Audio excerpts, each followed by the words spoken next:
Chapter 36. Chesney Wold. Charlie and I did not set off alone upon our expedition into Lincolnshire. My guardian had made up his mind not to lose sight of me until I was safe in Mr. Boythorn's house, so he accompanied us, and we were 2 days upon the road. I found every breath of air and every scent, and every flower and leaf and blade of grass, and every passing cloud, and everything in nature, more beautiful and wonderful to me than I had ever found it yet. This was my first gain from my illness. How little I had lost, when the wide world was so full of delight for me. My guardian intending to go back immediately, we appointed, on our way down, a day when my dear girl should come. I wrote her a letter, of which he took charge, and he left us within half an hour of our arrival at our destination, on a delightful evening in the early summer-time. If a good fairy had built the house for me with a wave of her wand, and I had been a princess and her favored godchild, I could not have been more considered in it. So many preparations were made for me, and such an endearing remembrance was shown of all my little tastes and likings that I could have sat down, overcome, 12 times before I had revisited half the rooms. I did better than that, however, by showing them all to Charlie instead. Charlie's delight calmed mine, and after we had had a walk in the garden, and Charlie had exhausted her whole vocabulary of admiring expressions, I was as tranquilly happy as I ought to have been. It was a great comfort to be able to say to myself after tea, "Esther, my dear, I think you are quite sensible enough to sit down now and write a note of thanks to your host." He had left a note of welcome for me, as sunny as his own face, and had confided his bird to my care, which I knew to be his highest mark of confidence. Accordingly, I wrote a little note to him in London, telling him how all his favorite plants and trees were looking, and how the most astonishing of birds had chirped the honors of the house to me in the most hospitable manner, and how, after singing on my shoulder, to the inconceivable rapture of my little maid, he was then at roost in the usual corner of his cage, but whether dreaming or no I could not report. My note finished and sent off to the post, I made myself very busy in unpacking and arranging, and I sent Charlie to bed in good time and told her I should want her no more that night. For I had not yet looked in the glass and had never asked to have my own restored to me. I knew this to be a weakness which must be overcome, but I had always said to myself that I would begin afresh when I got to where I now was. Therefore I had wanted to be alone, and therefore I said, now alone in my own room, "Esther, if you are to be happy, if you are to have any right to pray to be true-hearted, you must keep your word, my dear." I was quite resolved to keep it, but I sat down for a little while first to reflect upon all my blessings.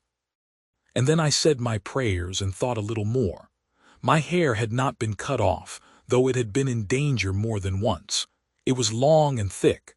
I let it down and shook it out and went up to the glass upon the dressing-table. There was a little muslin curtain drawn across it. I drew it back and stood for a moment looking through such a veil of my own hair that I could see nothing else. Then I put my hair aside and looked at the reflection in the mirror, encouraged by seeing how placidly it looked at me. I was very much changed. Oh, very, very much. At first my face was so strange to me that I think I should have put my hands before it and started back, but for the encouragement I have mentioned. Very soon it became more familiar, and then I knew the extent of the alteration in it better than I had done at first. It was not like what I had expected, but I had expected nothing definite, and I dare say anything definite would have surprised me. I had never been a beauty and had never thought myself one, but I had been very different from this. It was all gone now. Heaven was so good to me that I could let it go with a few not bitter tears, and could stand there arranging my hair for the night quite thankfully. One thing troubled me, and I considered it for a long time before I went asleep. I had kept Mr. Woodcourt's flowers.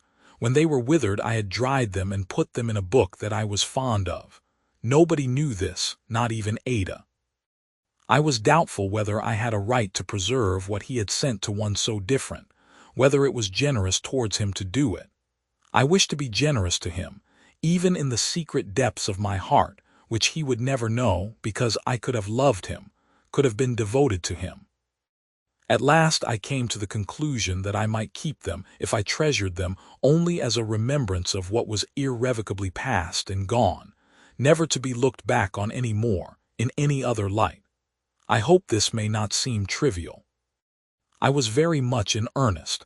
I took care to be up early in the morning and to be before the glass when Charlie came in on tiptoe. "Dear, dear miss," cried Charlie, starting. "Is that you?" "Yes, Charlie," said I, quietly putting up my hair. "And I am very well indeed, and very happy." I saw it was a weight off Charlie's mind, but it was a greater weight off mine. I knew the worst now and was composed to it. I shall not conceal, as I go on, the weaknesses I could not quite conquer, but they always passed from me soon, and the happier frame of mind stayed by me faithfully. Wishing to be fully re-established in my strength and my good spirits before Ada came, I now laid down a little series of plans with Charlie for being in the fresh air all day long.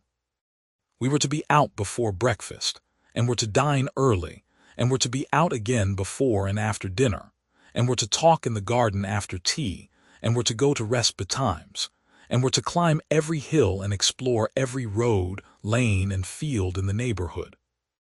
As to restoratives and strengthening delicacies, Mr. Boythorn's good housekeeper was forever trotting about with something to eat or drink in her hand. I could not even be heard of as resting in the park, but she would come trotting after me with a basket, her cheerful face shining with a lecture on the importance of frequent nourishment. Then there was a pony expressly for my riding, a chubby pony with a short neck and a mane all over his eyes who could canter, when he would, so easily and quietly that he was a treasure. In a very few days he would come to me in the paddock when I called him, and eat out of my hand and follow me about. We arrived at such a capital understanding that when he was jogging with me lazily, and rather obstinately, down some shady lane, if I patted his neck and said, "Stubbs, I am surprised you don't canter when you know how much I like it. And I think you might oblige me, for you are only getting stupid and going to sleep," he would give his head a comical shake or two and set off directly, while Charlie would stand still and laugh with such enjoyment that her laughter was like music.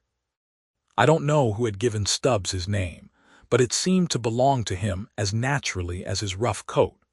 Once we put him in a little chaise and drove him triumphantly through the green lanes for 5 miles.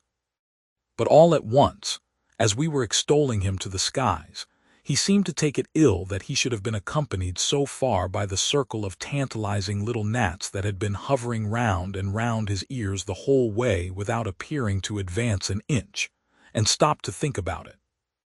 I suppose he came to the decision that it was not to be borne, for he steadily refused to move until I gave the reins to Charlie and got out and walked, when he followed me with a sturdy sort of good humor, putting his head under my arm and rubbing his ear against my sleeve. It was in vain for me to say, "Now, Stubbs, I feel quite sure from what I know of you that you will go on if I ride a little while," for the moment I left him, he stood stock still again. Consequently, I was obliged to lead the way, as before, and in this order we returned home, to the great delight of the village. Charlie and I had reason to call it the most friendly of villages, I am sure, for in a week's time the people were so glad to see us go by, though ever so frequently in the course of a day, that there were faces of greeting in every cottage. I had known many of the grown people before and almost all the children, but now the very steeple began to wear a familiar and affectionate look.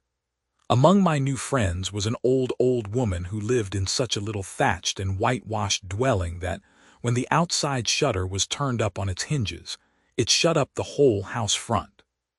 This old lady had a grandson who was a sailor, and I wrote a letter to him for her, and drew at the top of it the chimney corner in which she had brought him up, and where his old stool yet occupied its old place.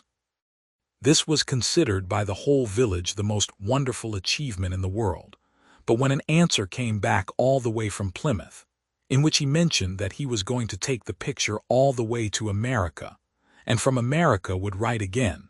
I got all the credit that ought to have been given to the post office, and was invested with the merit of the whole system.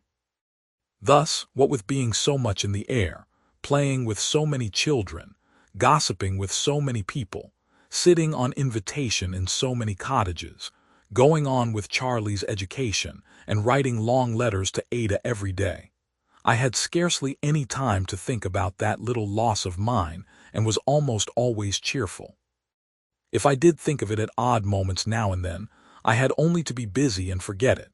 I felt it more than I had hoped I should once when a child said, "Mother, why is the lady not a pretty lady now like she used to be?" But when I found the child was not less fond of me, and drew its soft hand over my face with a kind of pitying protection in its touch, that soon set me up again. There were many little occurrences which suggested to me, with great consolation, how natural it is to gentle hearts to be considerate and delicate towards any inferiority. One of these particularly touched me. I happened to stroll into the little church when a marriage was just concluded, and the young couple had to sign the register. The bridegroom, to whom the pen was handed first, made a rude cross for his mark. The bride, who came next, did the same. Now, I had known the bride when I was last there, not only as the prettiest girl in the place, but as having quite distinguished herself in the school, and I could not help looking at her with some surprise. She came aside and whispered to me, while tears of honest love and admiration stood in her bright eyes, "He's a dear good fellow, miss, but he can't write yet. He's going to learn of me, and I wouldn't shame him for the world." Why, what had I to fear, I thought, when there was this nobility in the soul of a laboring man's daughter? The air blew as freshly and revivingly upon me as it had ever blown, and the healthy color came into my new face as it had come into my old one. Charlie was wonderful to see. She was so radiant and so rosy. And we both enjoyed the whole day and slept soundly the whole night. There was a favorite spot of mine in the park woods of Chesney Wold, where a seat had been erected commanding a lovely view. The wood had been cleared and opened to improve this point of sight, and the bright sunny landscape beyond was so beautiful that I rested there at least once every day. A picturesque part of the hall, called the Ghost's Walk, was seen to advantage from this higher ground. And the startling name, and the old legend in the Dedlock family which I had heard from Mr. Boythorn accounting for it, mingled with the view, and gave it something of a mysterious interest in addition to its real charms. There was a bank here, too, which was a famous one for violets, and as it was a daily delight of Charlie's to gather wild flowers, she took as much to the spot as I did. It would be idle to inquire now why I never went close to the house or never went inside it. The family were not there, I had heard on my arrival, and were not expected. I was far from being incurious or uninterested about the building. On the contrary, I often sat in this place wondering how the rooms ranged, and whether any echo like a footstep really did resound at times, as the story said, upon the lonely Ghost's Walk. The indefinable feeling with which Lady Dedlock had impressed me may have had some influence in keeping me from the house even when she was absent. I am not sure. Her face and figure were associated with it, naturally. But I cannot say that they repelled me from it, though something did. For whatever reason or no reason, I had never once gone near it, down to the day at which my story now arrives. I was resting at my favorite point after a long ramble, and Charlie was gathering violets at a little distance from me. I had been looking at the Ghost's Walk lying in a deep shade of masonry afar off, and picturing to myself the female shape that was said to haunt it when I became aware of a figure approaching through the wood. The perspective was so long and so darkened by leaves, and the shadows of the branches on the ground made it so much more intricate to the eye, that at first I could not discern what figure it was. By little and little it revealed itself to be a woman's, a lady's Lady Dedlock. She was alone, and coming to where I sat with a much quicker step, I observed to my surprise than was usual with her. I was fluttered by her being unexpectedly so near. She was almost within speaking distance before I knew her, and would have risen to continue my walk. But I could not. I was rendered motionless. Not so much by her hurried gesture of entreaty, not so much by her quick advance and outstretched hands, not so much by the great change in her manner and the absence of her haughty self-restraint, as by a something in her face that I had pined for and dreamed of when I was a little child, something I had never seen in any face, something I had never seen in hers before. A dread and faintness fell upon me, and I called to Charlie. Lady Dedlock stopped upon the instant and changed back almost to what I had known her. "Miss Summerson, I am afraid I have startled you," she said, now advancing slowly. "You can scarcely be strong yet. You have been very ill, I know. I have been much concerned to hear it." I could no more have removed my eyes from her pale face than I could have stirred from the bench on which I sat. She gave me her hand, and its deadly coldness, so at variance with the enforced composure of her features, deepened the fascination that overpowered me. I cannot say what was in my whirling thoughts. "You are recovering again?" she asked kindly. "I was quite well but a moment ago, Lady Dedlock." "Is this your young attendant?" "Yes." "Will you send her on before and walk towards your house with me?" "Charlie," said I, "take your flowers home, and I will follow you directly." Charlie, with her best curtsy, blushingly tied on her bonnet and went her way. When she was gone, Lady Dedlock sat down on the seat beside me. I cannot tell in any words what the state of my mind was when I saw in her hand my handkerchief with which I had covered the dead baby. I looked at her, but I could not see her, I could not hear her, I could not draw my breath. The beating of my heart was so violent and wild that I felt as if my life were breaking from me. But when she caught me to her breast, kissed me, wept over me, compassionated me, and called me back to myself, when she fell down on her knees and cried to me, "Oh, my child, I am your wicked and unhappy mother. Oh, try to forgive me." When I saw her at my feet on the bare earth in her great agony of mind, I felt, through all my tumult of emotion, a burst of gratitude to the providence of God that I was so changed as that I never could disgrace her by any trace of likeness, as that nobody could ever now look at me and look at her, and remotely think of any near tie between us. I raised my mother up, praying and beseeching her not to stoop before me in such affliction and humiliation. I did so in broken, incoherent words, for besides the trouble I was in, it frightened me to see her at my feet. I told her, or I tried to tell her, that if it were for me, her child, under any circumstances to take upon me to forgive her, I did it, and had done it many, many years. I told her that my heart overflowed with love for her, that it was natural love which nothing in the past had changed or could change. That it was not for me, then resting for the first time on my mother's bosom, to take her to account for having given me life, but that my duty was to bless her and receive her, though the whole world turned from her, and that I only asked her leave to do it. I held my mother in my embrace, and she held me in hers, and among the still woods in the silence of the summer day there seemed to be nothing but our two troubled minds that was not at peace. "To bless and receive me," groaned my mother, "it is far too late. I must travel my dark road alone, and it will lead me where it will. From day to day, sometimes from hour to hour, I do not see the way before my guilty feet. This is the earthly punishment I have brought upon myself. I bear it and I hide it." Even in the thinking of her endurance, she drew her habitual air of proud indifference about her like a veil, though she soon cast it off again. I must keep this secret if by any means it can be kept, not wholly for myself. I have a husband, wretched and dishonoring creature that I am. These words she uttered with a suppressed cry of despair, more terrible in its sound than any shriek. Covering her face with her hands, she shrank down in my embrace as if she were unwilling that I should touch her. Nor could I, by my utmost persuasions or by any endearments I could use, prevail upon her to rise. She said no, no, no, she could only speak to me so. She must be proud and disdainful everywhere else.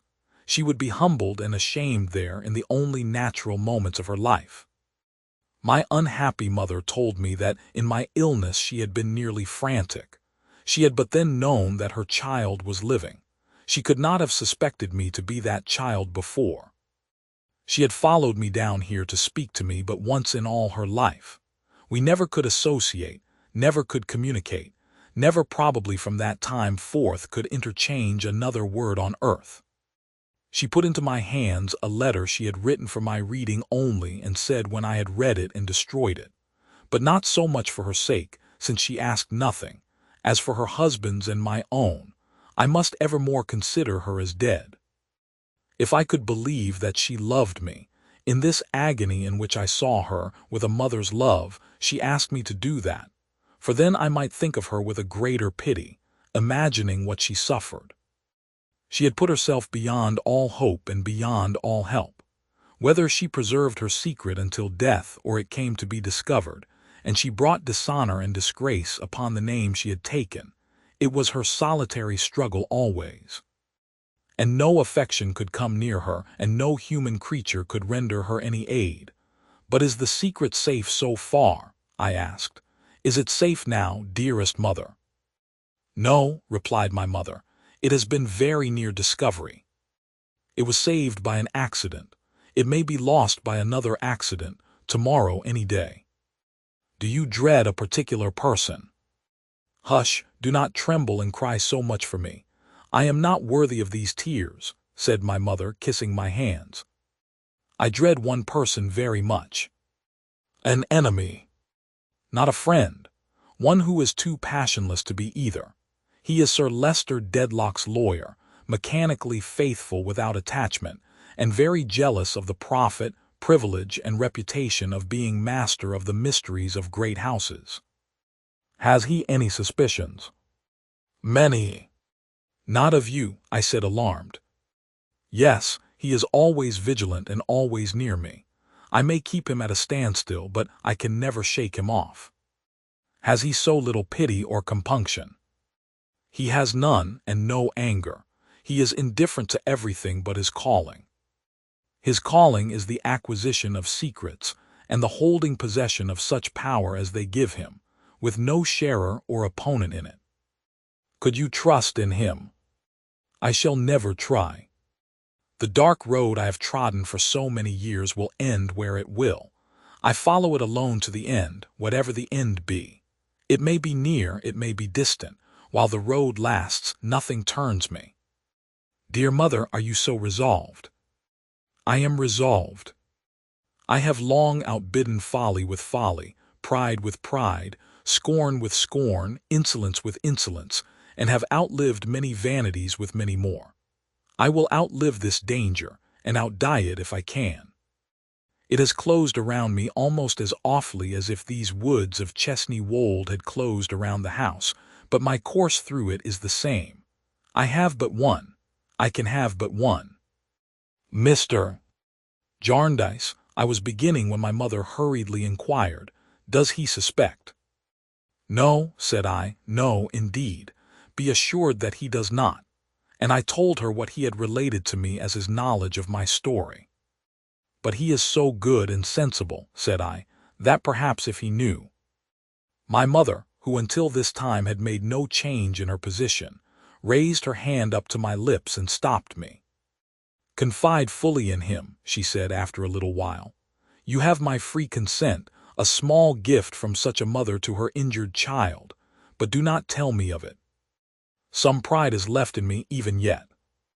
I explained, as nearly as I could then, or can recall now, for my agitation and distress throughout were so great that I scarcely understood myself, though every word that was uttered in the mother's voice, so unfamiliar and so melancholy to me, which in my childhood I had never learned to love and recognize, had never been sung to sleep with, had never heard a blessing from, had never had a hope inspired by, made an enduring impression on my memory.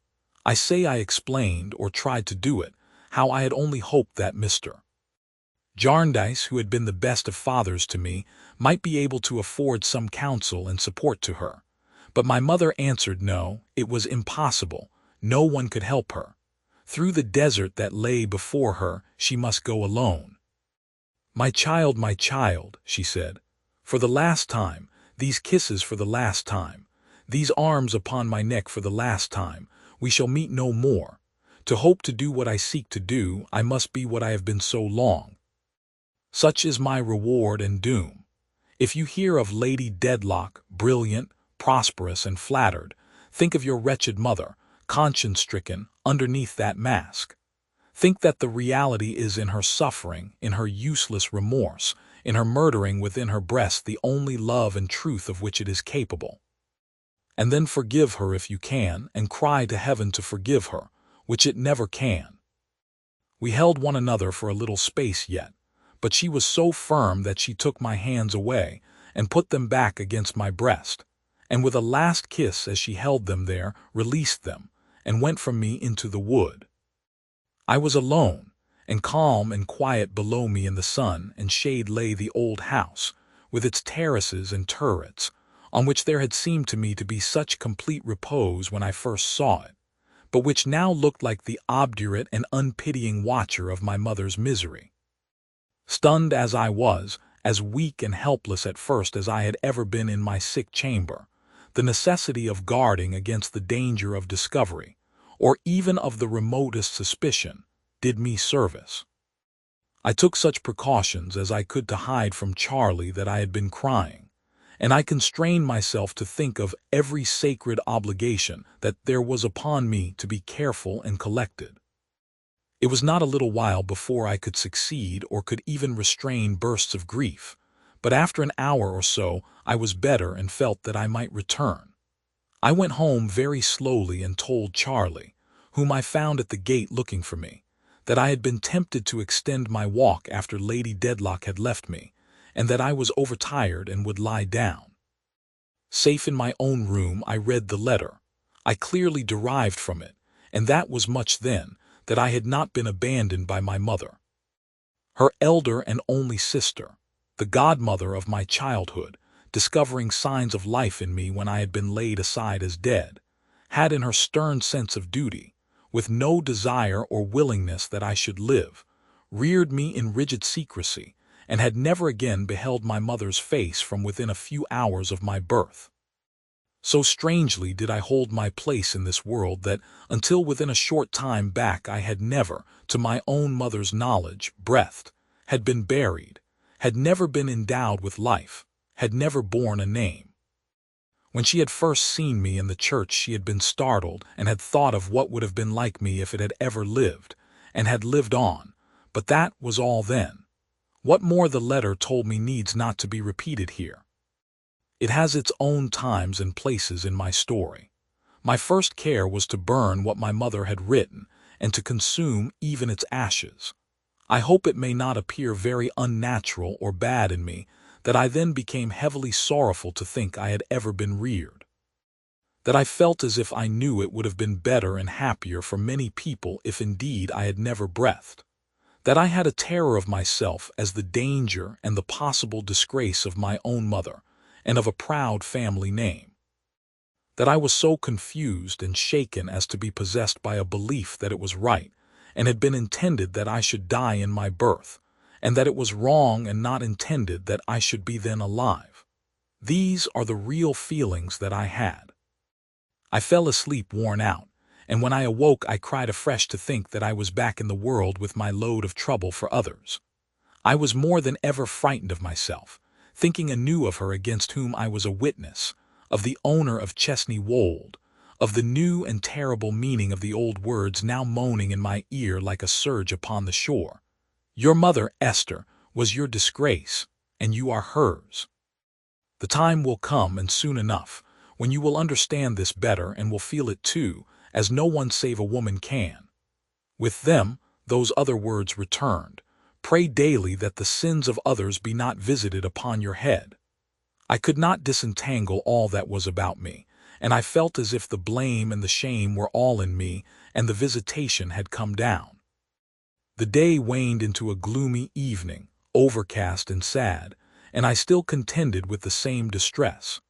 I went out alone, and after walking a little in the park, watching the dark shades falling on the trees and the fitful flight of the bats, which sometimes almost touched me, was attracted to the house for the first time.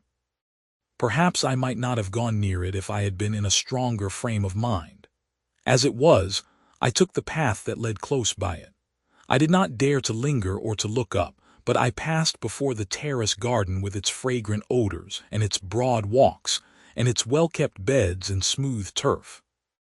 And I saw how beautiful and grave it was, and how the old stone balustrades and parapets and wide flights of shallow steps were seamed by time and weather, and how the trained moss and ivy grew about them, and around the old stone pedestal of the sundial. And I heard the fountain falling. Then the way went by long lines of dark windows diversified by turreted towers and porches of eccentric shapes, where old stone lions and grotesque monsters bristled outside dens of shadow and snarled at the evening gloom over the escutcheons they held in their grip. Thence the path wound underneath a gateway, and through a courtyard where the principal entrance was, I hurried quickly on, and by the stables where none but deep voices seemed to be, whether in the murmuring of the wind through the strong mass of ivy holding to a high red wall, or in the low complaining of the weathercock, or in the barking of the dogs, or in the slow striking of a clock. So, encountering presently a sweet smell of limes, whose rustling I could hear, I turned with the turning of the path to the south front, and there above me were the balustrades of the Ghost's Walk, and one lighted window that might be my mother. The way was paved here, like the terrace overhead, and my footsteps from being noiseless made an echoing sound upon the flags. Stopping to look at nothing, but seeing all I did see as I went, I was passing quickly on, and in a few moments should have passed the lighted window, when my echoing footsteps brought it suddenly into my mind that there was a dreadful truth in the legend of the Ghost's Walk, that it was I who was to bring calamity upon the stately house, and that my warning feet were haunting it even then. Seized with an augmented terror of myself which turned me cold, I ran from myself and everything, retraced the way by which I had come, and never paused until I had gained the lodge gate, and the park lay sullen and black behind me. Not before I was alone in my own room for the night, and had again been dejected and unhappy there, did I begin to know how wrong and thankless this state was. But from my darling who was coming on the morrow, I found a joyful letter, full of such loving anticipation that I must have been of marble if it had not moved me. From my guardian, too, I found another letter, asking me to tell Dame Durden, if I should see that little woman anywhere, that they had moped most pitiably without her, that the housekeeping was going to rack and ruin, that nobody else could manage the keys, and that everybody in and about the house declared it was not the same house, and was becoming rebellious for her return. Two such letters together made me think how far beyond my deserts I was beloved, and how happy I ought to be. That made me think of all my past life, and that brought me, as it ought to have done before, into a better condition. For I saw very well that I could not have been intended to die, or I should never have lived, not to say should never have been reserved for such a happy life. I saw very well how many things had worked together for my welfare, and that if the sins of the fathers were sometimes visited upon the children, the phrase did not mean what I had in the morning feared it meant. I knew I was as innocent of my birth as a queen of hers, and that before my heavenly Father I should not be punished for birth nor a queen rewarded for it. I had had experience, in the shock of that very day, that I could, even thus soon, find comforting reconcilements to the change that had fallen on me. I renewed my resolutions and prayed to be strengthened in them, pouring out my heart for myself and for my unhappy mother, and feeling that the darkness of the morning was passing away. It was not upon my sleep. And when the next day's light awoke me, it was gone. My dear girl was to arrive at 5 o'clock in the afternoon. How to help myself through the intermediate time better than by taking a long walk along the road by which she was to come, I did not know. So Charlie and I and Stubbs saddled, for we never drove him after the one great occasion, made a long expedition along that road and back. On our return, we held a great review of the house and garden, and saw that everything was in its prettiest condition, and had the bird out ready as an important part of the establishment. There were more than 2 full hours yet to elapse before she could come, and in that interval, which seemed a long one, I must confess I was nervously anxious about my altered looks. I loved my darling so well that I was more concerned for their effect on her than on anyone. I was not in the slight distress because I at all repined. I am quite certain I did not that day. But I thought, would she be wholly prepared? When she first saw me, might she not be a little shocked and disappointed? Might it not prove a little worse than she expected? Might she not look for her old Esther and not find her? Might she not have to grow used to me and to begin all over again? I knew the various expressions of my sweet girl's face so well, and it was such an honest face in its loveliness, that I was sure beforehand she could not hide that first look from me.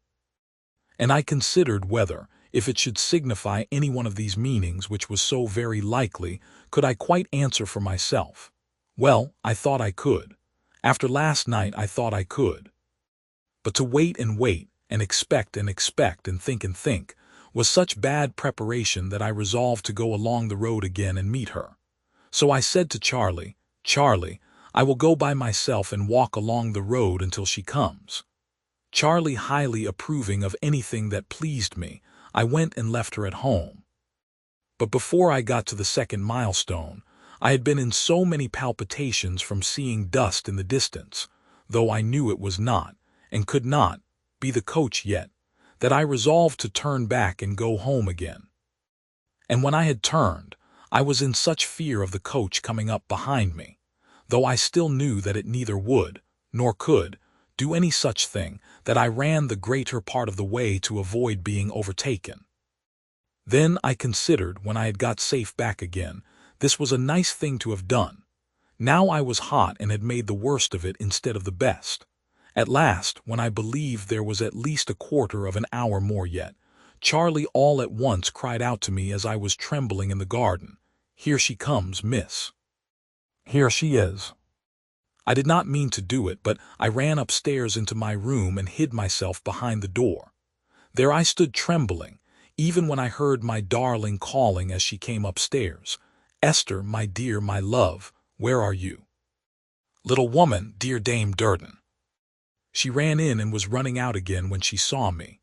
"Ah, my angel girl," the old dear look, all love, all fondness, all affection, nothing else in it, no, nothing.